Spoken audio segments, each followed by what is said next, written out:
I had spent 10 years building my career at Technova, closing impossible deals, proving my worth, and earning my place at the top.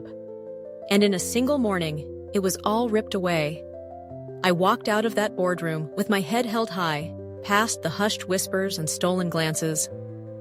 Behind me, Richard Adams stood with his arms crossed, wearing a smug expression, basking in what he believed was his ultimate victory. But what he didn't know was this: I wasn't done. Not even close.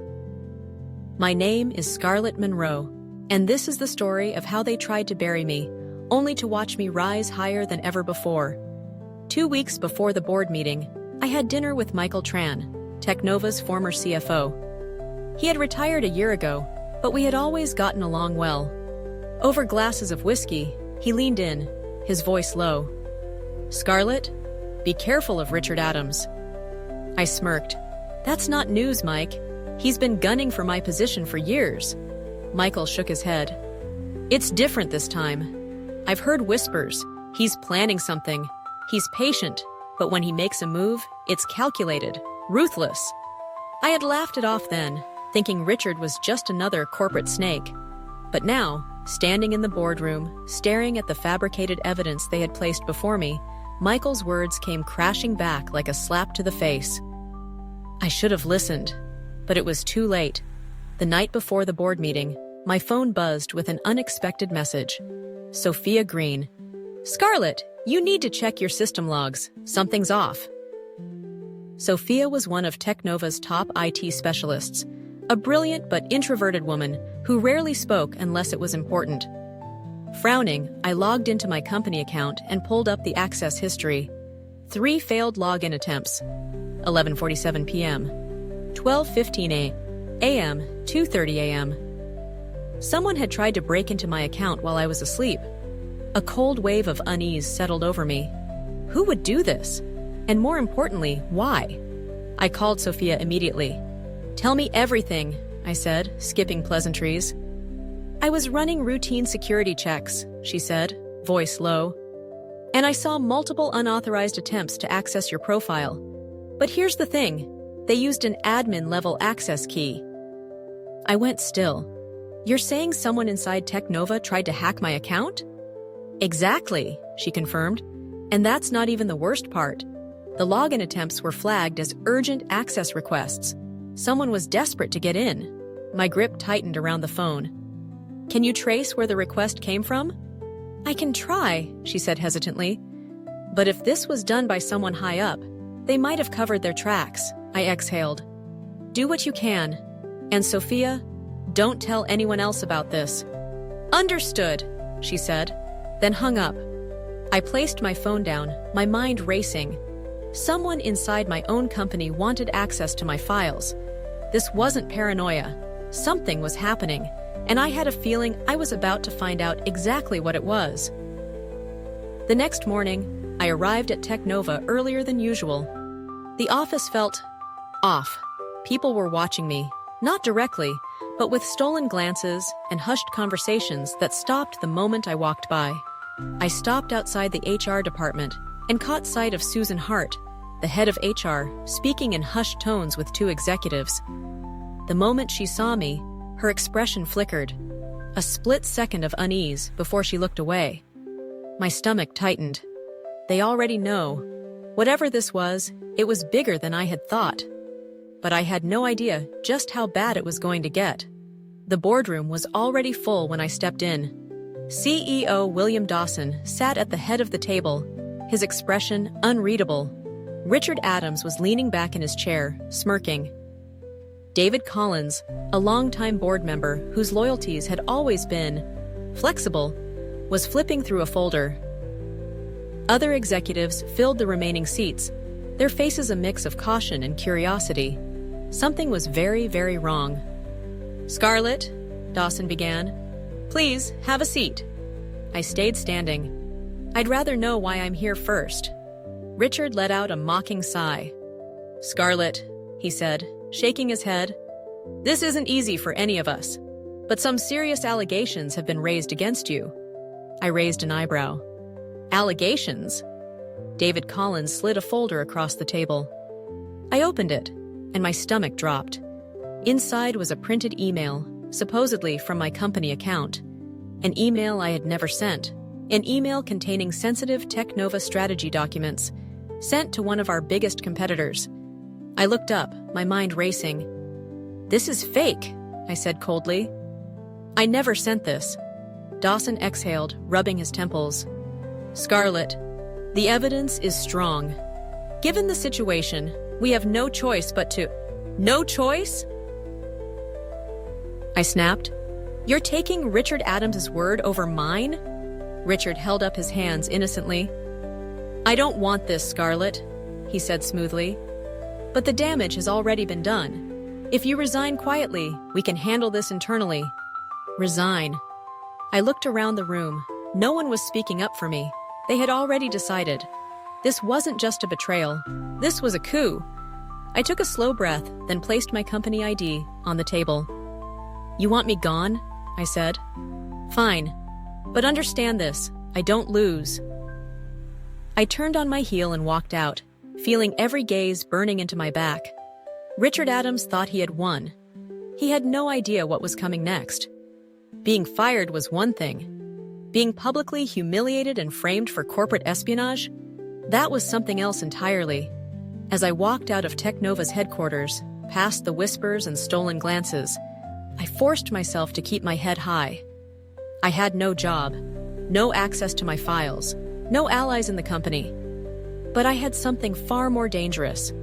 I had nothing left to lose, and I was going to make them regret ever thinking I would go down without a fight. The cold air hit my face as I stepped outside. My phone buzzed, but I ignored it. I needed to clear my head. I had been at Technova for 10 years. I had built my career from nothing, and in less than an hour, they had ripped it all away. Not just my job, my reputation, my credibility, my name. I exhaled slowly, trying to keep my hands from shaking. I needed a plan. Richard Adams had played his hand, framing me with a fake email, manipulating the board, and forcing me out before I could react. But he had made one crucial mistake. He had underestimated me. I walked across the parking lot, my heels clicking sharply against the pavement.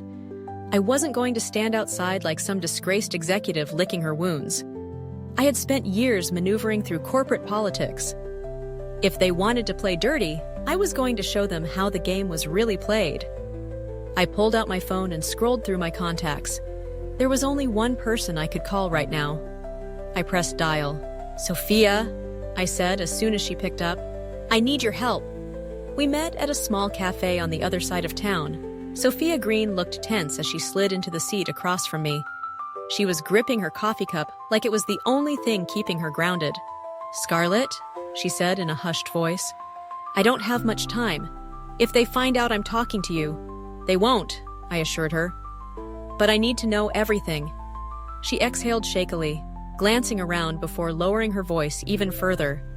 "The email," she whispered. "It was sent from Collins's device.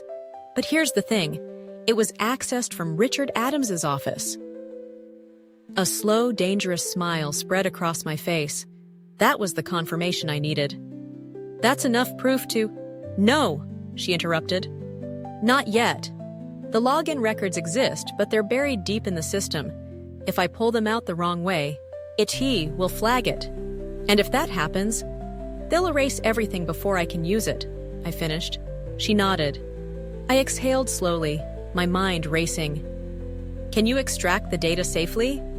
"I think so," she said, "but I need a distraction." That gave me an idea. A dangerous one. I parked outside StarkTech's headquarters half an hour later. James Foster was an opportunist. He didn't make deals based on loyalty. He made deals based on power.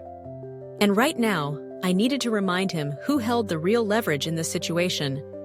I stepped into his office without waiting for an invitation. He looked up from his desk, raising an eyebrow. "Scarlett Monroe," he said. "I heard you had a rough morning." I smiled tightly. "Let's skip the pleasantries." His lips twitched in amusement. "All right. What do you want? To make sure Technova doesn't screw you over." He leaned back, studying me. "Go on." I placed my phone on his desk, pulling up the contract I had spent months negotiating. You and I both know Technova wouldn't have landed this deal without me, I said. And now that I'm out, what do you think Richard Adams is going to do? James exhaled sharply, rubbing his jaw. He's going to try and renegotiate, he admitted. Exactly, I said. He's going to gut the deal, cut corners, and make promises Technova can't keep. I folded my arms. So here's my offer. Don't sign anything with Technova. Not until I fix this. James raised an eyebrow. And why would I do that?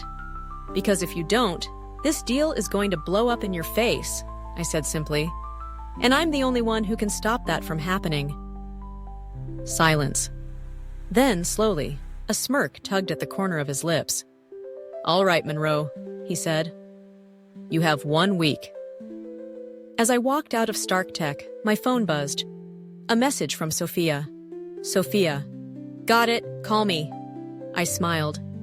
It was time to go back to Technova. James Foster had given me 1 week. 1 week to prove that Technova was about to sabotage the $50 million deal I had built from the ground up. 1 week to take down Richard Adams before he buried me for good. 1 week to turn this entire situation around. That was more than enough. I sat in my car outside Technova's headquarters, gripping my phone tightly. Sophia had the proof. A direct connection between David Collins's device and Richard Adams's office, confirming that the email used to frame me had been fabricated. Now, I had to use it the right way. Richard was powerful, but he wasn't reckless. If I confronted him outright, he'd pull every string he had to bury the evidence before I could use it. I needed to set the trap carefully, and I knew exactly where to start. I took a deep breath and dialed. A familiar voice answered. Scarlett? William, I said smoothly. We need to talk. The line was silent for a moment. Then he sighed. I figured you'd call. You already know why, I said. I assume you've seen the evidence? I have, Dawson admitted. And I have to say, it's compelling, but it's not enough. I tightened my grip on the phone. Not enough? There's no official record tying Richard to the setup, he said. Collins' computer was used, but Richard could argue he had nothing to do with it. If I push this forward now, it'll turn into a corporate war. And you and I both know how ugly that can get. I clenched my jaw. Dawson wasn't a coward, but he was a survivor. He wouldn't back the losing side unless he was absolutely certain it would benefit him, which meant I had to tilt the scales in my favor. I took a slow breath, forcing my voice to stay calm. You know Richard, you know exactly what he's capable of. I do, he admitted. But knowing and proving are two different things. Then let's make it simple, I said. You set a board meeting for tomorrow morning. Get everyone in the same room. I'll take care of the rest. Silence stretched between us. Finally, Dawson exhaled. Scarlett, if you don't deliver, I won't be able to protect you from the fallout. I don't need protection, I said. I just need the room. Another pause. Then, boardroom, 10 a.m. And he hung up. I let out a slow breath, my heartbeat steady. Step 1, done. Now, it was time for step 2. I dialed Sophia. Scarlett, she said, voice tight. I hope you know what you're doing. I always do, I replied. Are you ready? I extracted the full access log, she said. It's enough to prove the email was planted. But if you want something that ties it directly to Richard, I smiled, then we need him to panic. Sophia hesitated. You want me to trigger a security alert on Collins's old login credentials? Yes, I said simply. That'll send it straight to Richard's office, she warned. If he figures out what's happening, he'll try to wipe everything. I'm counting on it. Another pause. Then she sighed. All right, I'll run it tomorrow morning, I smirked. Make sure it is watching. Scarlett, she said carefully, what's your end game here? I looked up at the looming Technova building in the distance. Total annihilation. The next morning, I arrived early. Not as an employee. As a problem Richard Adams couldn't ignore. I walked through the main entrance, past the security desk, straight toward the boardroom. People turned to stare, whispering behind their hands. They had all watched me fall. Now, they were about to watch me rise. The doors swung open. Every executive was already seated. Dawson sat at the head of the table. Collins was pale, shifting in his seat.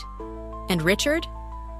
Richard was smirking, arms crossed like this was nothing but an inconvenience to him. I smiled at him as I took my seat, my voice smooth. "Did you miss me?"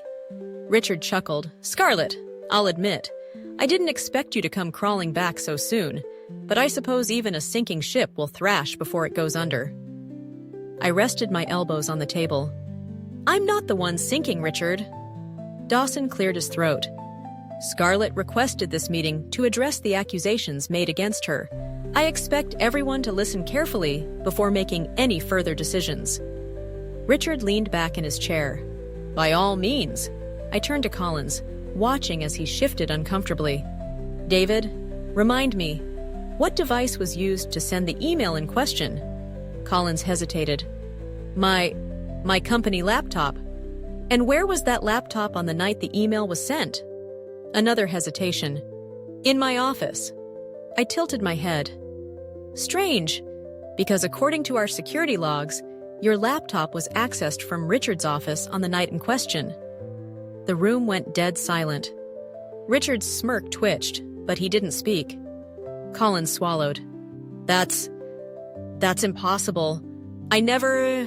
Dawson folded his hands. "Scarlett, do you have evidence?" I turned to Sophia, who was seated near the back.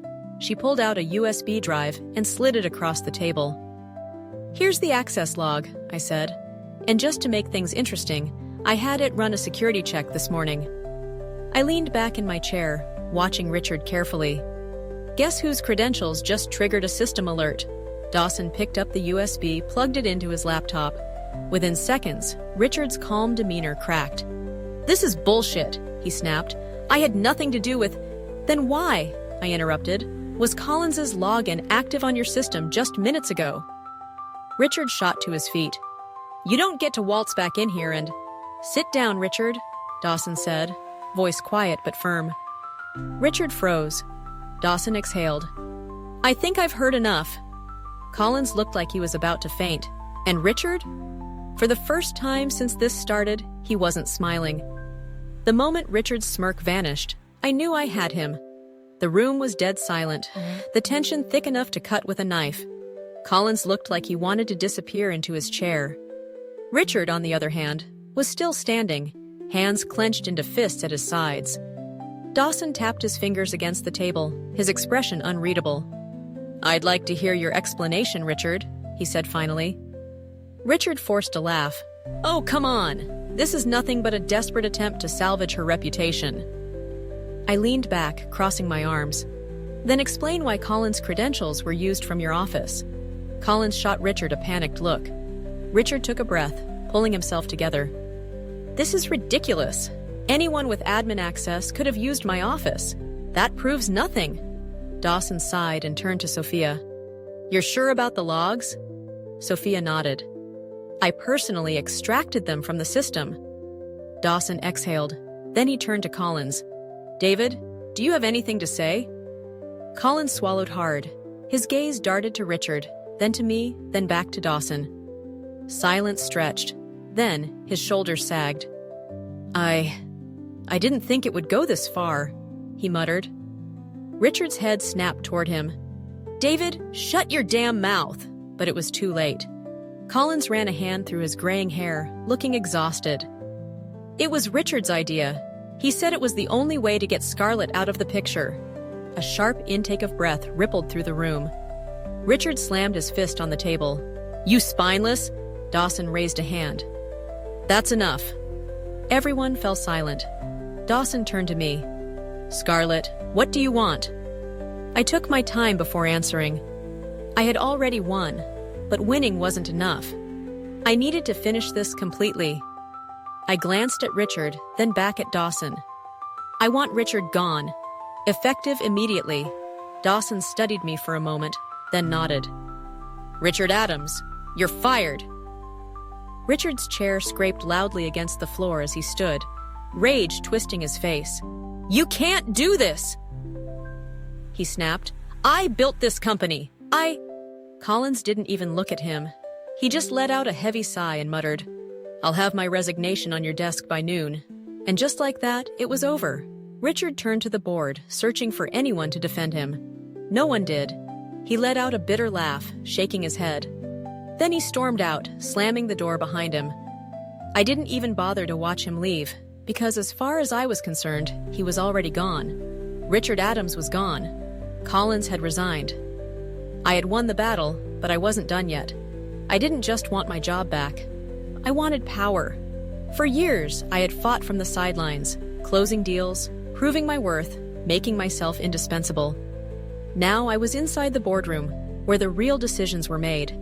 And I was going to make sure that no one would ever take me down again. Dawson sighed, rubbing his temple as if this entire ordeal had drained him. "Well, Scarlett," he said, glancing up at me, "I assume you want your job back?"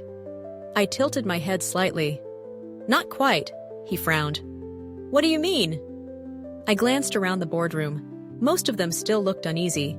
The company had just been shaken by scandal, losing 2 senior executives in one morning. The last thing they wanted was more instability. I was about to use that to my advantage. "I don't want to be the director of sales again," I said. "I want to be chief operating officer." There was a flicker of surprise in Dawson's expression, but he masked it quickly. "That's a big leap," he said.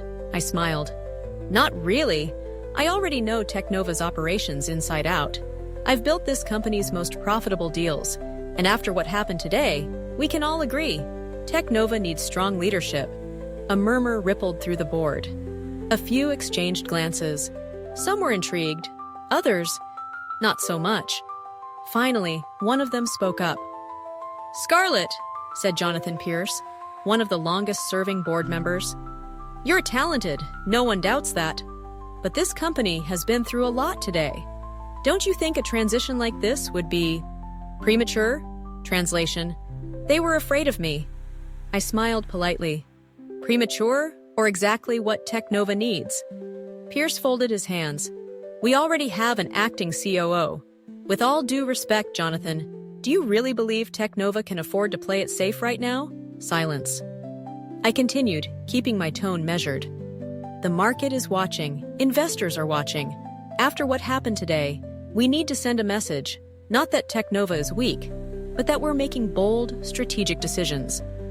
That we're moving forward, not scrambling to pick up the pieces." I let the weight of my words settle. "Me stepping into the COO role ensures continuity," I said smoothly.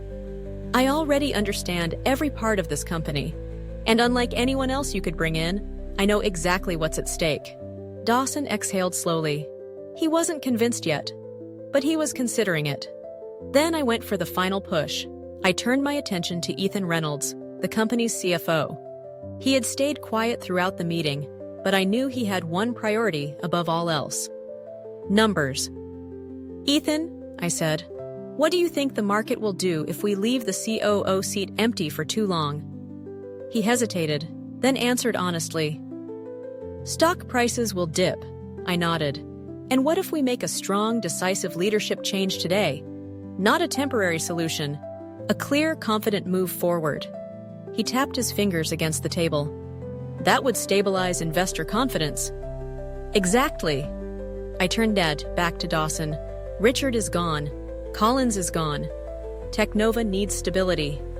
I leaned forward slightly, locking eyes with him. "And I'm your best bet." Silence stretched. Then slowly Dawson nodded. "All right," he said. "You're the new COO." A ripple of reaction moved through the room. Some looked surprised, some looked relieved. I smiled. By the next morning, the official announcement had gone out. Scarlett Monroe, Chief Operating Officer of Technova Inc. The whispers started immediately. Some were congratulatory, some were resentful. None of it mattered, because I had won. But I wasn't done yet.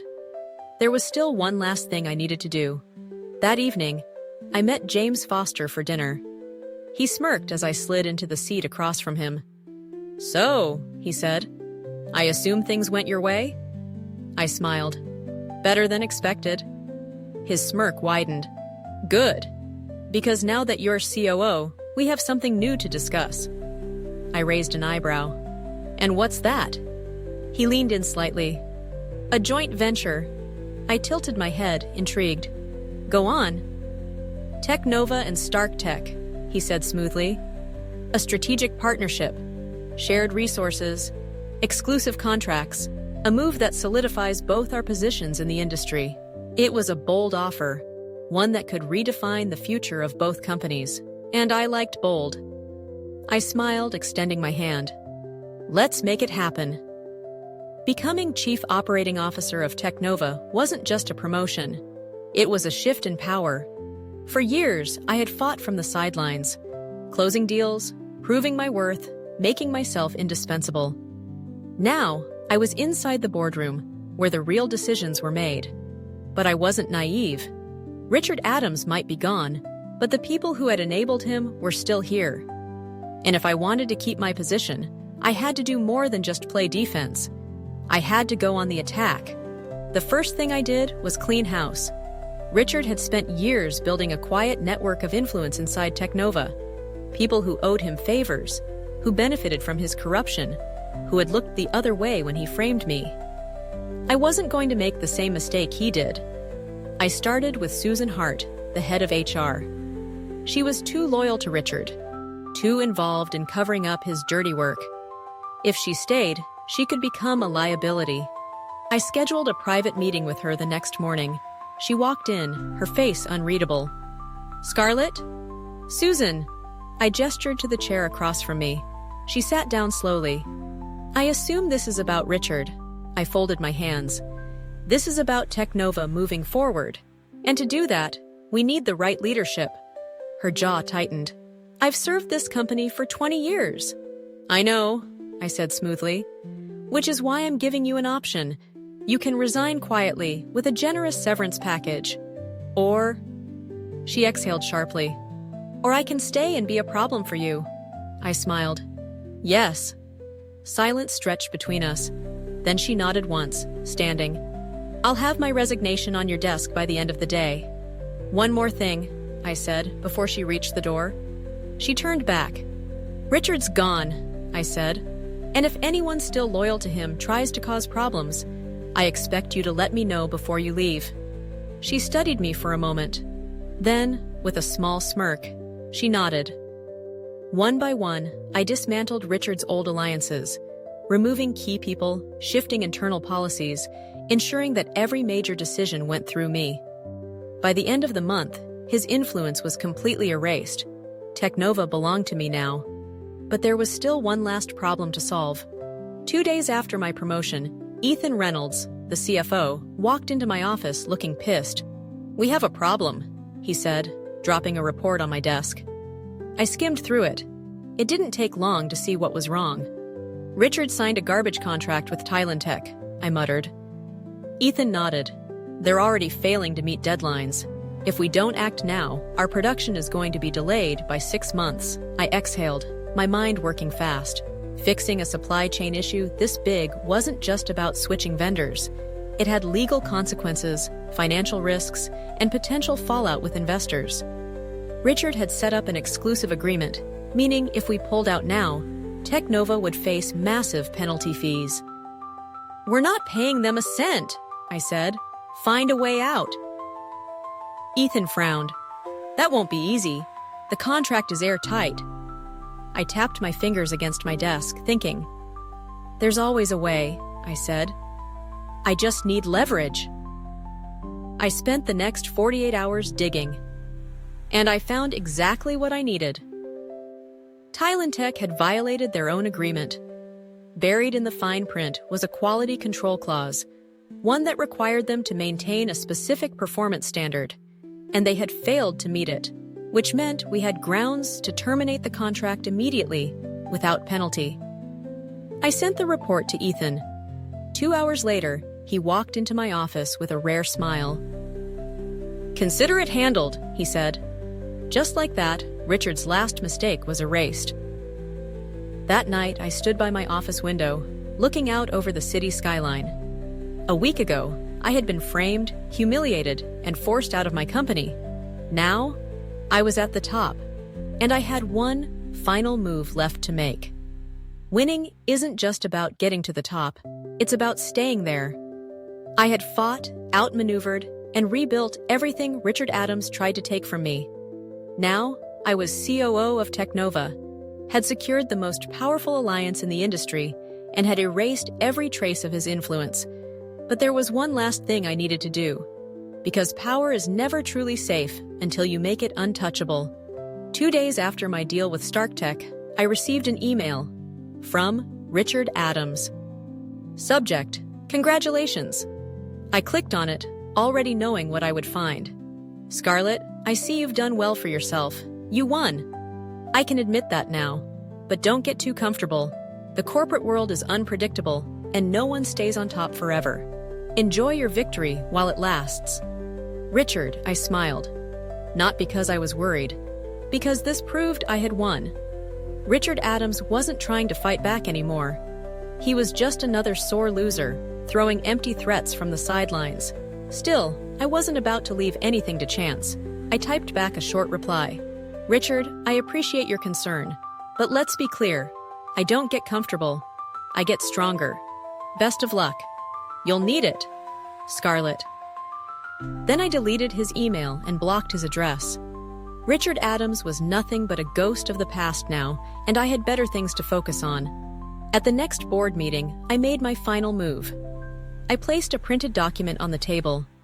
This, I said, is a motion to restructure Technova's executive policies.